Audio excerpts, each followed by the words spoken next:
Before we begin, just a trigger warning. The following episode contains references to graphic physical violence. Please listen with care. Chris, do you believe that Daniel Marsh was a serial killer in training? Absolutely. Without a doubt. That if he had been allowed to keep on going, he actually talked about how he was going to take his next victim. Almost 4 hours into questioning at the police station, Daniel Marsh admitted to FBI Special Agent Chris Campion that he had murdered Claudia Maupin and Chip Northup. But he didn't stop there.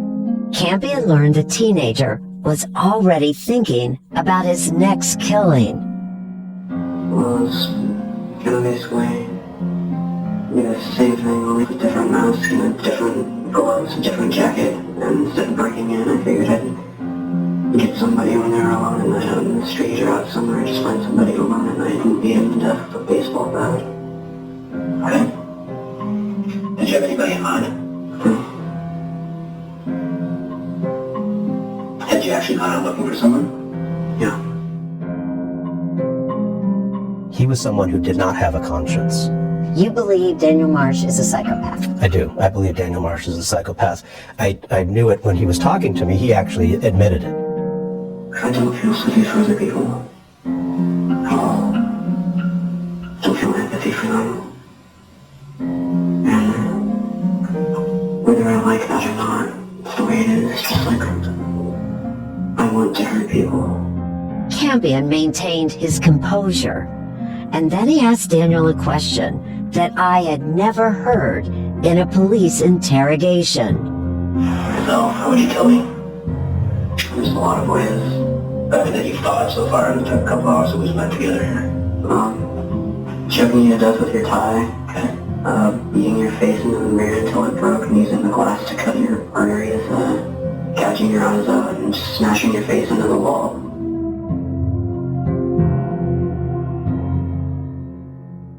Campion had asked, "How would you kill me?" And almost immediately, Daniel had thought of 3 different, gruesome ways that he would do it. It's nothing personal. I don't take it personal, right? It's just, that's what happens. When you meet somebody, when you're thinking, when there's downtime, when it's involuntary. It's something that just happens. And I said I didn't take it personally because I didn't. I don't think I did anything to offend him, to upset him. I think he literally thinks about that with anybody he meets. That's what he thinks about doing. That's his fantasy life. While Daniel was questioned, police had searched his mother's home.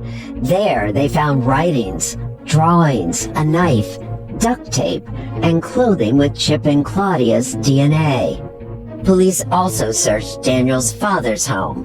When he found out his son was being questioned, he said he sent a public defender down to the police station.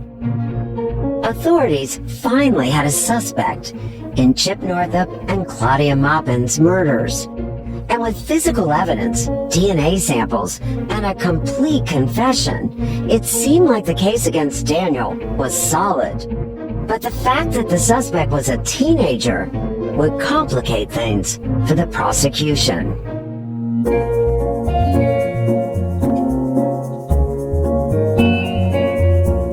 I'm 48 Hours correspondent Erin Moriarty. This is 15 Inside the Daniel Marsh Murders. Episode 5, A Killer's Mind.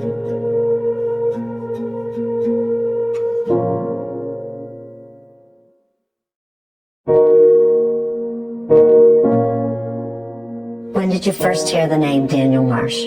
The victim's advocate, as well as the Davis police liaison, who was in charge of our case, called and said that they had made an arrest.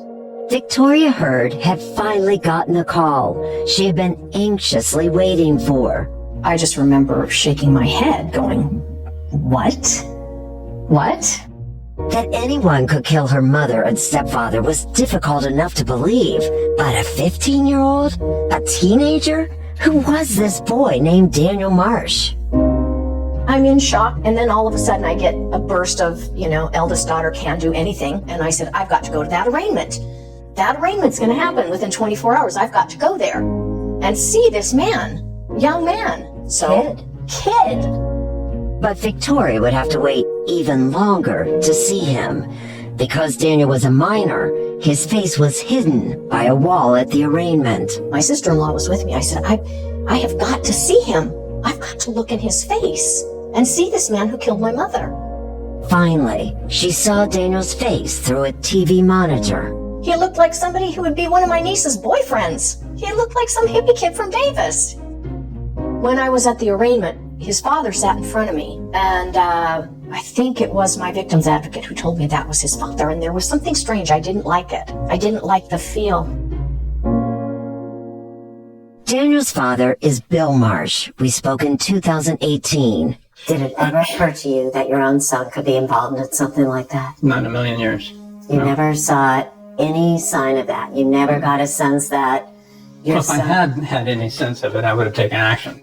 Bill seemed to still struggle with what his son was accused of.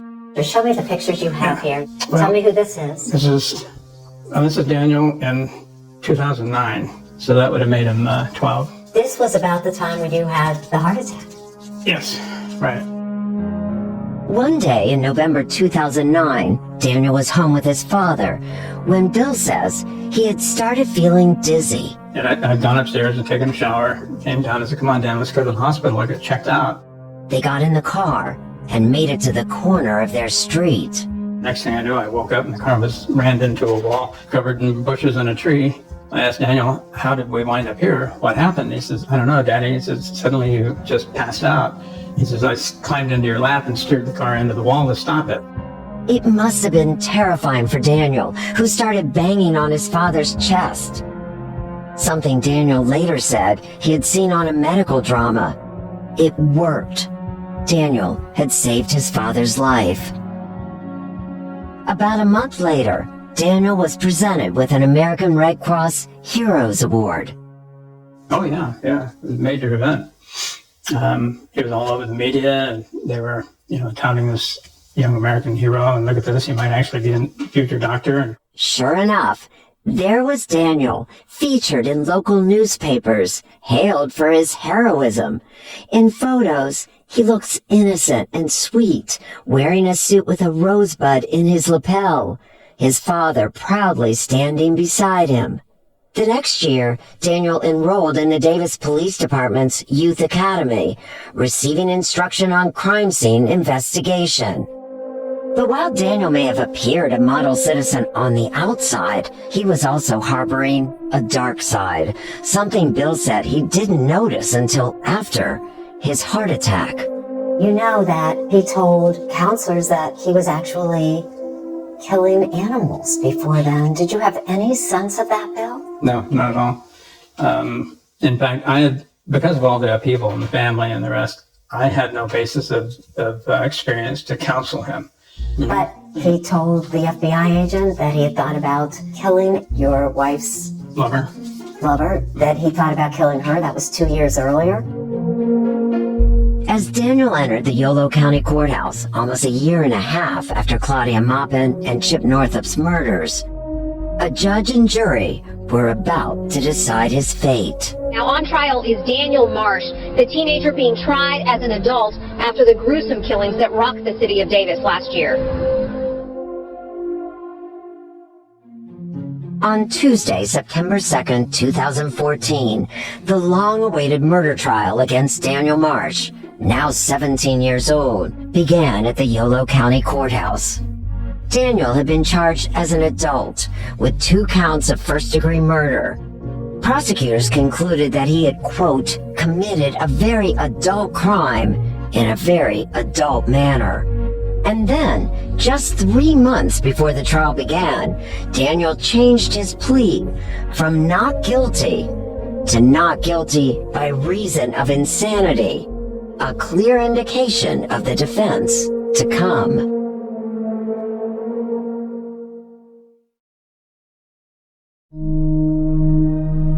Inside the courtroom, Daniel looked noticeably different from the year before, when he had first confessed to killing Chip Northup and Claudia Maupin. Gone was the long, scruffy hair. Now it was cut short, neater, and darker. He showed zero emotion. He didn't seem scared. He would just face forward. He never cried. This is Amanda Zambor, the Deputy District Attorney for Yolo County. I spoke with her in 2018. At the time of the trial, she was one of the 2 prosecutors. Had you ever run into a defendant like this? Not in real life, only in books when you read about Ted Bundy, Jeffrey Dahmer, Richard Ramirez, all people that he idolized and studied and identified with. And did that add a whole nother, the fact that this defendant was a kid? Yeah, so I was pregnant with my 3rd child during the trial, and you definitely reflect back, and how can a child do this? How can they have such a depraved mind? How do they get that way? Is it possible to change them? Zambor, along with co-prosecutor Michael Cabral, began prepping for the trial as soon as Daniel was arrested in June 2013. Davis Police Department thankfully built a very strong case, and Chris Campion from the FBI did a masterful job in his interview of Marsh. Had Campion not been on that, I don't know that we would have gotten the confession that we did, but they really built a solid case on Marsh from the get-go once we figured out it was him. What about, though, the defense argument that this guy, this young man, had a lot of trauma? His mother left the family for another woman. He was in this car accident when his father had a heart attack. He had to save his father. He was bullied in school. Possible that could cause this kind of anger and lashing out? There's no doubt that he had some trauma in his life, but there's how many kids that go through and have divorced parents and they don't kill other people. They may struggle with depression, they may struggle with other things, but there's a lot of people who actually have severe trauma that don't act like this. But Zambor needed to convince the jurors that Daniel had intended to kill. I mean, he had been fantasizing about it since he was 10, 11 years old, about killing somebody. So it wasn't this spur of the moment murder where he just snapped and went out. He planned and stole items and sharpened the knife and put duct tape on his boots to not leave footprints, which, it just shows how intelligent he is. To put Daniel behind bars, Zambor needed to make the case to jurors that Daniel knew exactly what he was doing, and if given the chance, he'd do it again. And if that happened, he'd be even better at it. I believe he would have gotten away with these murders if he had not bragged to his friends. If he had not bragged, he would have killed others. He bragged about going out with a baseball bat in the middle of the night and just not being able to find the right victim. He had plotted and planned another victim for his girlfriend's ex-boyfriend and had done reconnaissance on him and, knew the pets in the home, the neighbors, what family members lived there. He had created a fake Facebook account to get more intel on this family, to try and figure out how he could kill them. And he actually went out and waited for him on one night, but he didn't come. In the courtroom, the prosecution questioned dozens of witnesses, including friends of Chip and Claudia, Daniel's former friend Alvaro Garibay, police officers, and psychiatrists. One witness, a member of the Davis Police Department, helped process the crime scene. He testified that the bloodstain patterns left behind suggested that Chip and Claudia were awake and had tried to defend themselves against Daniel. Claudia fought, made him mad, and it just invigorated him to keep going. He describes how her pleas for him to stop just enthused him, made him want to keep going. These were horrific details. Prosecutors tried to prepare Claudia and Chip's families for what they would hear in the courtroom. So they would brief us before we go in and say, okay, now, in this next part, you're going to hear some things that you haven't heard before. Claudia's daughter, Victoria, told me that one of the most painful times for her was sitting in court watching that taped interview between FBI Special Agent Chris Campion and Daniel Marsh. It was really tough for me, especially when he got to the part where he talked about killing my mother. And he talked about he had to keep stabbing her because she wouldn't die, and that she was begging for her life. And that was hard. And I was sitting there, and I felt like I couldn't stay in the seat anymore. I felt like it was so real that I was experiencing the death of my mother. He was saying all the details in the interview, and I felt like I was watching the murder of my mother, and I couldn't sit. I stood. How do you describe a person like Daniel Marsh after hearing him talk? My mind can't process that degree of evil. So hearing that was just something that I just can't go there. I can't. It's so dark. It's just so dark. Adding to Victoria's horror was the score of friends and fans. Yes, fans who showed up to the trial to support Daniel. He had a lot of goth followers. So he had a lot of young women who were following him, acting like little teenage girls, you know, dressed in black and black makeup and all that, and thinking that he was innocent, you know. And if he could have waved at them or hugged them or shook them hand, it was like he was a celebrity. Like he was the celebrity that he wanted to be. No remorse. Oh, no. He was reveling in his celebrity. The prosecution was convinced that not only did Daniel know exactly what he was doing when he killed Chip and Claudia, but the big question at trial, was Daniel in his right mind? Was he sane when committing the murders? Daniel's defense team intended to prove he wasn't. And this was the man they wanted to help make that case. So my name is Dr. Matthew Soulier, and I'm a child forensic psychiatrist. I was hired by his attorney in 2013 to evaluate him as part of his original trial. I sat down with Dr. Soulier in 2018 and again in 2025. My job really was to kind of explore his life history, beginning with birth until the day I was meeting him, and try to get a sense of what his life story is, some of his more critical experiences in relationships, history of trauma, and specifically as it related to the defense, I needed him to tell me about what he did, and I needed to try to figure out if in fact if it was going to be my opinion that he was criminally responsible or not. Soulier first met Daniel a few months after his arrest. In 2013, I met him at the Yolo County Juvenile Hall, and he was dressed in, typical juvenile hall attire. He was a different kind of kid. I mean, it does stick out to me that there was a coldness to him. Despite even the number of hours that I spent with him, I didn't feel that, there was a heart, or that there was a feeling in him. In fact, Daniel was still regularly thinking about killing people. He told Soulier that he had thoughts of harming his peers and the people taking care of him in juvenile hall. Then, just like FBI Special Agent Chris Campion, Dr. Soulier found himself on the receiving end of Daniel's homicidal thoughts. I asked him, "What are you thinking about?"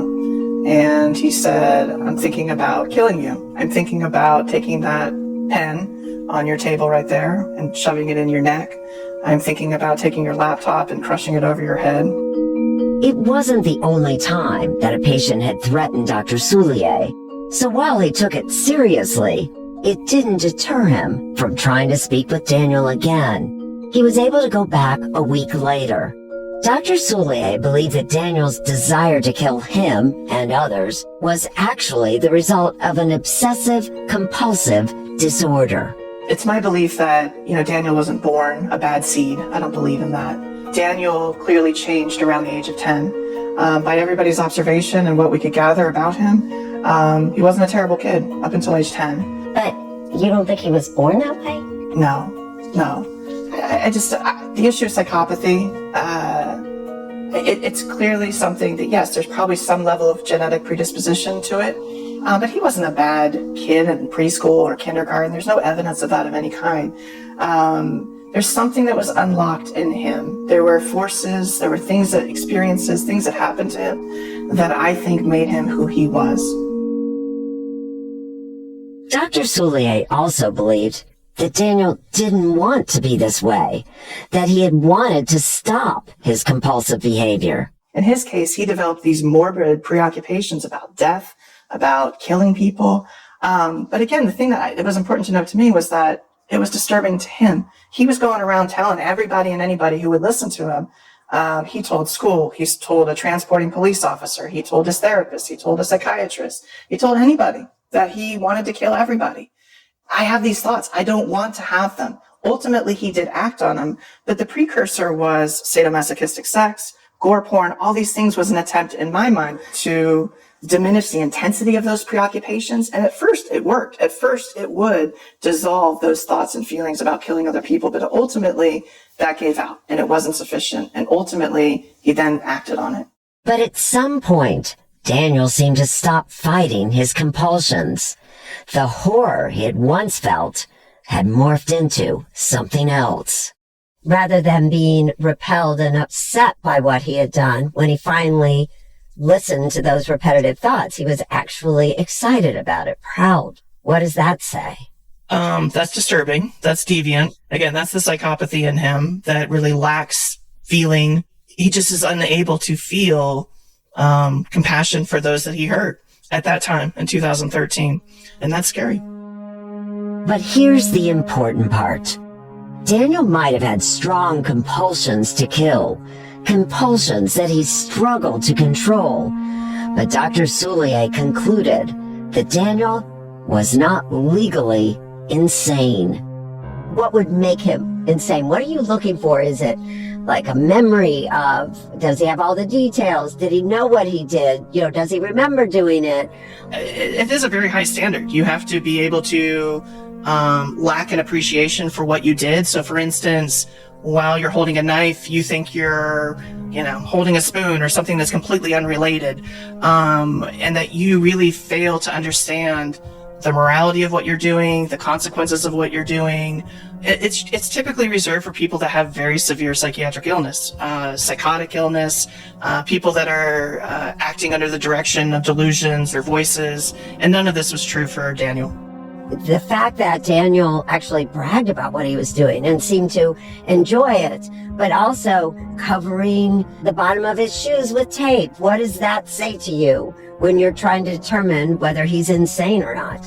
It shows that he's engaging in logical and linear behaviors. He's calculating, he's planning in a logical manner. We might disagree with what he's doing, obviously, and it's terrible, but it's not psychotically driven in any way.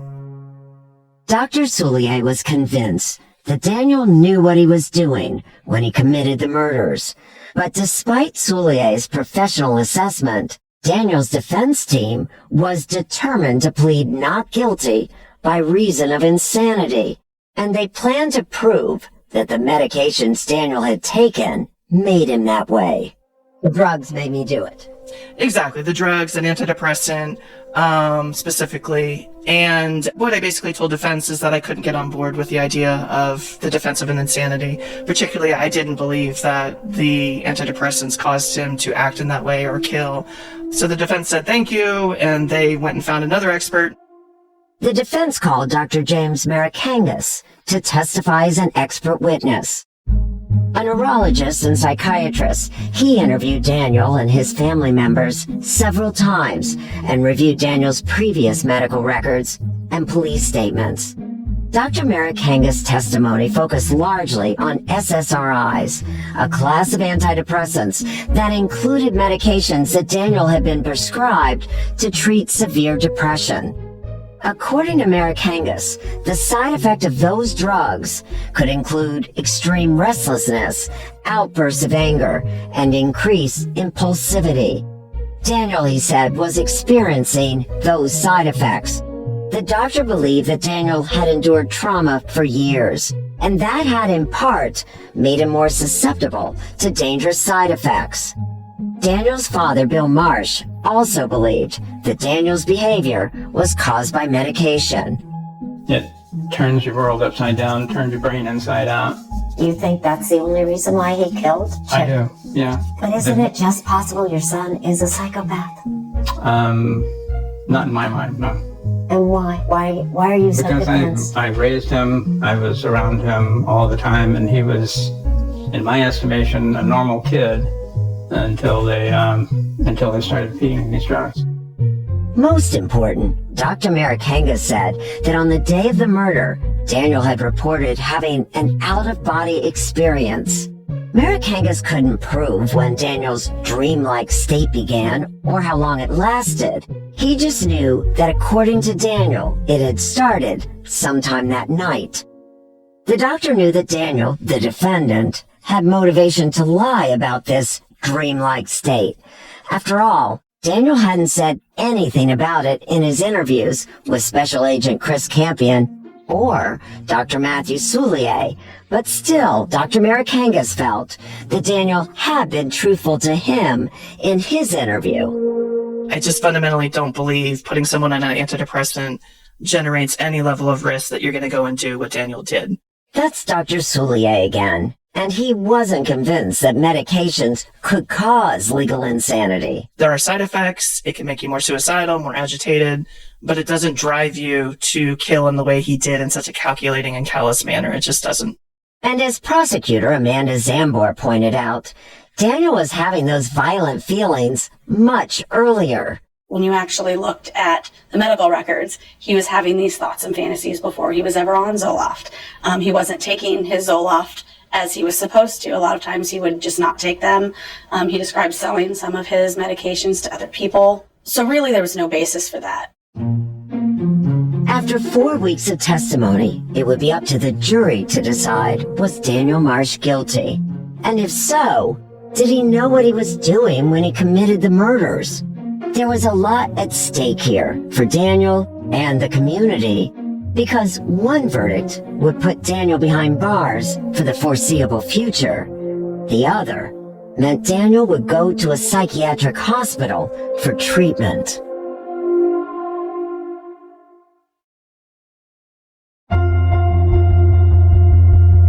You know, we felt very confident in the case and the evidence, but there's always that little bit of doubt. Prosecutor Amanda Zambor felt she had made the best case she could to the jury. You had mostly women on the jury. Were you worried one woman might feel sympathy for this young guy?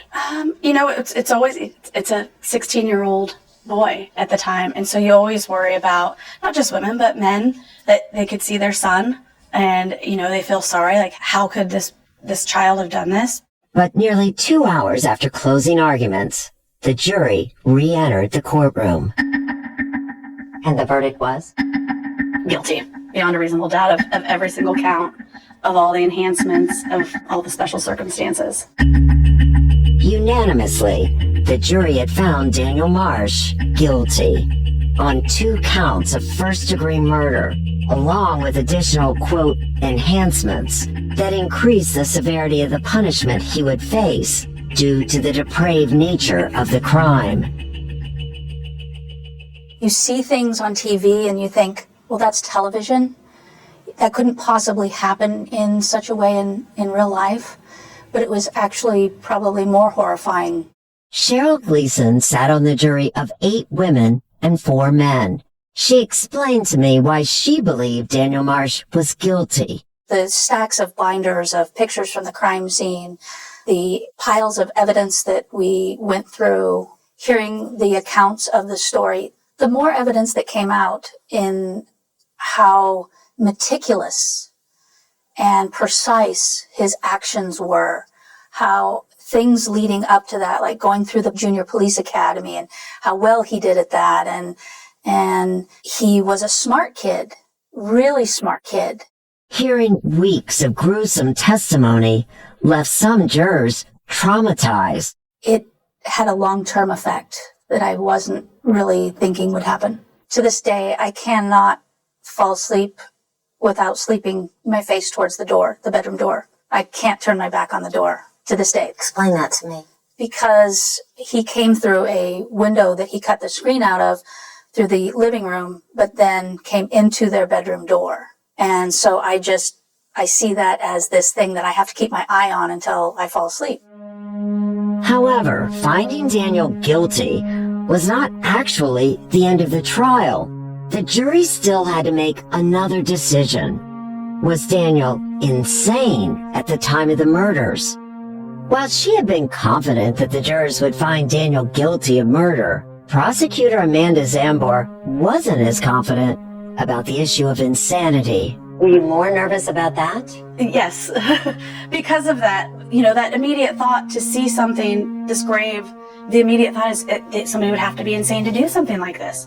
They'd have to be out of their mind.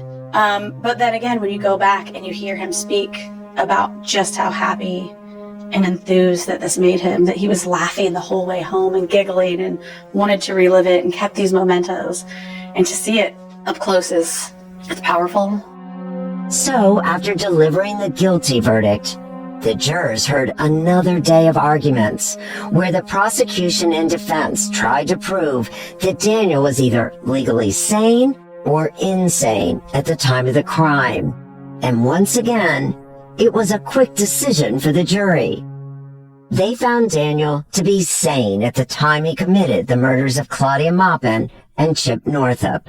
It was just really clear that he was not insane. So if he's not insane, then what is Daniel Marsh? He's a psychopathic killer. I think if he were let loose, he would be a serial killer. He has an urge to kill. Ahead of the sentencing, the judge heard from members of Claudia and Chip's family who talked about the deep losses they had suffered. Victoria Heard detailed the trauma that the family experienced and told the court that her sister Laura had, quote, lost her mind to grief after discovering the bodies and had still not recovered by the time of the trial.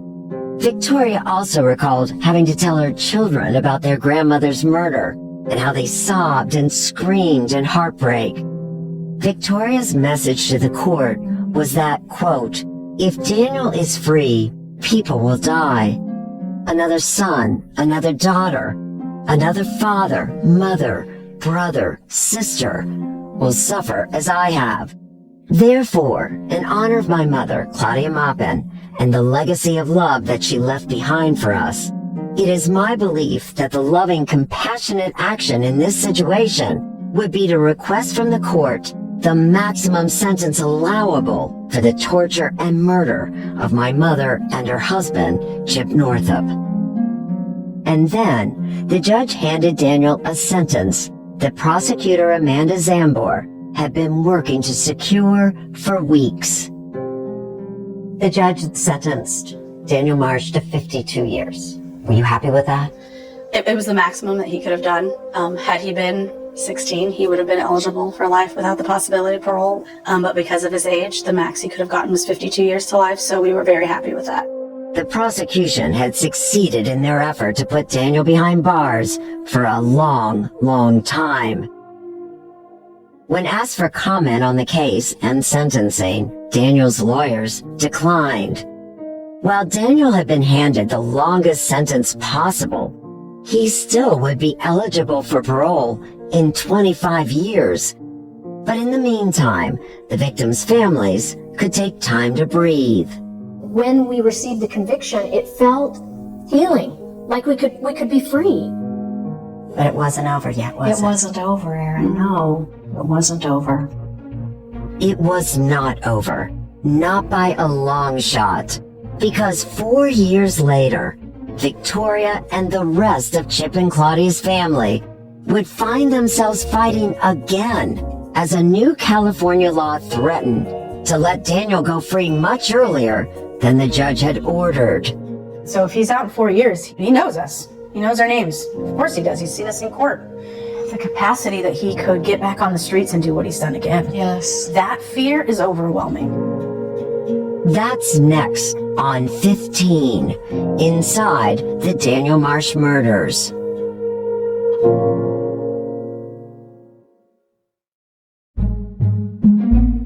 This series was reported by me, Erin Moriarty. Alan Peng is our producer. Maura Walls is our story editor. And Jamie Benson is the senior producer.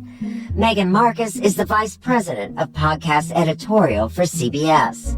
Special thanks to 48 Hours executive producer Judy Tygard, along with 48 Hours producers Judy Ryback, Stephanie Slifer, and Greg Fisher.